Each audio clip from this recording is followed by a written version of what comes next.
Fungsi awal dari air mancur pada masa itu ialah untuk kegunaan sehari-hari bagi masyarakat, baik di kota maupun pedesaan. Saat itu, sumber air untuk air mancur selalu berada di posisi yang lebih tinggi, sehingga air mancur dihasilkan dengan gaya gravitasi.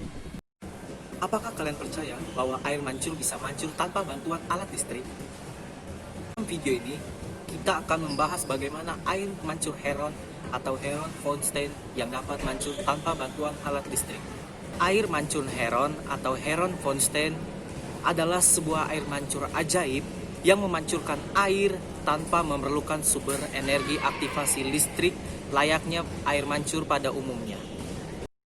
Air mancur ini sering dikaji dalam penerapan hukum Bernoulli. Air mancur Heron erat hubungannya dengan tekanan fluida. Ilmu fisika, tekanan pada saluran biasanya diterapkan menggunakan hukum Bernoulli, yaitu hukum yang menyatakan hubungan kecepatan fluida dengan tekanannya. Air mancur yang dapat beroperasi tanpa energi listrik ini mengundang keinginan tahu dari banyak orang.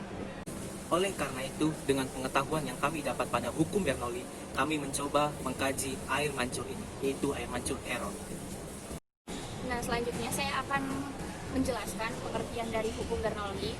Jadi, hukum Bernoulli itu adalah hukum dalam mekanika fluida yang menyatakan hubungan antara kecepatan aliran fluida, ketinggian, dan tekanan dengan menggunakan konsep usaha dan energi.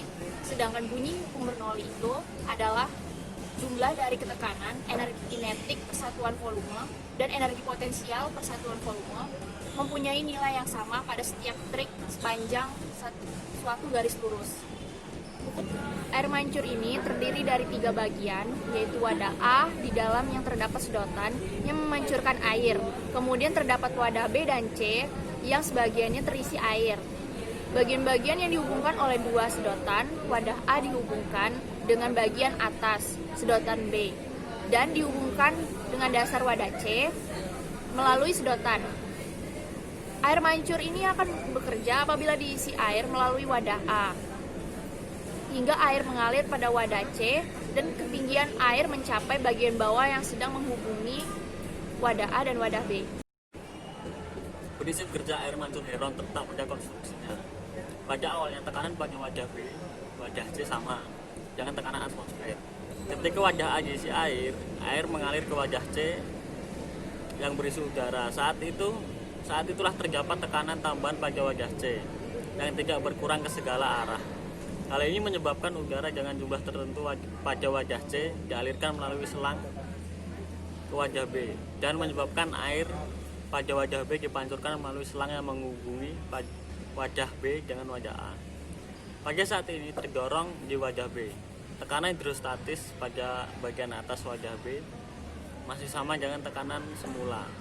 Dengan begitu, tekanan air yang dipancurkan oleh selisih tekanan pada wadah C dan wadah B, tekanan air itu yang dipancurkan dapat dirumuskan sebagai berikut. Dengan P2 adalah tekanan pada wadah C dan P1 adalah tekanan pada wadah B.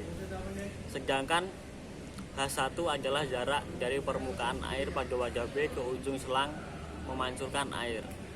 Dan H2 adalah jarak dari permukaan air pada wadah C ke permukaan air pada wadah A. Dengan menghitung H2 min H1 dapat diperoleh ketinggian wadah dari atas permukaan pada wadah A. Air mancur Heron juga menggunakan prinsip kerja Bernoulli, di mana hukum Bernoulli menyatakan bahwa kerja pada fluida per satuan volume fluida lainnya sama dengan jumlah perubahan energi kinetik dan potensial per satuan volume yang terjadi selama aliran. Prinsip Bernoulli diterapkan pada wadah A dan air yang dipancurkan. Energi potensial air per satuan volume yang berada pada wadah A disebut ρGH2 dan energi potensial air saat dipancurkan adalah ρGH1. Sedangkan energi kinetik air pada wadah A adalah 0 dan energi kinetik air yang dipancurkan adalah ρV²/2. Dengan prinsip Bernoulli, yaitu persamaan 1 dapat dirumuskan sebagai berikut.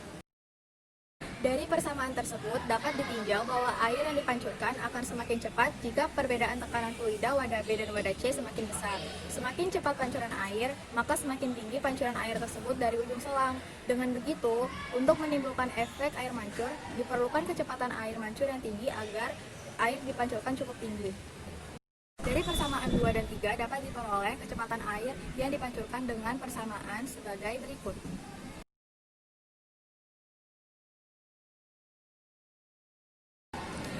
Dari persamaan tersebut dapat ditinjau bahwa air yang dipancurkan akan semakin cepat jika perbedaan tekanan fluida wadah B dan wadah C semakin besar. Semakin cepat pancuran air, maka semakin tinggi pancuran air tersebut dari ujung selang. Berikut adalah struktur air mancur Heron yang kami buat. Setelah alat tersebut kami uji, dapat dipastikan bahwa air mancur Heron dapat bekerja dengan baik dengan ditandainya air yang memancur pada sedotan.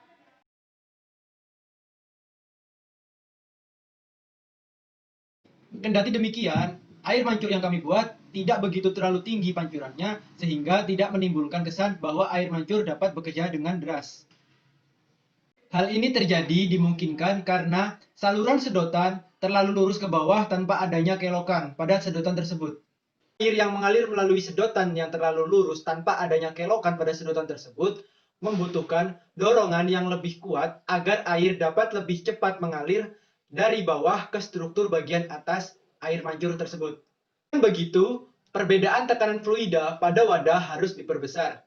Hal ini dapat dilakukan dengan cara yaitu memperbesar jarak antara wadah C dengan wadah B. Dengan memperbesar jarak wadah C dengan wadah B, H2 pada air mancur kami akan lebih besar. Dengan begitu, tekanan fluida pada wadah C atau P2 akan jauh lebih besar dari wadah B yaitu P1 yang mengakibatkan bertambahnya perbedaan tekanan atau delta P dan bertambahnya kecepatan pancuran air atau V.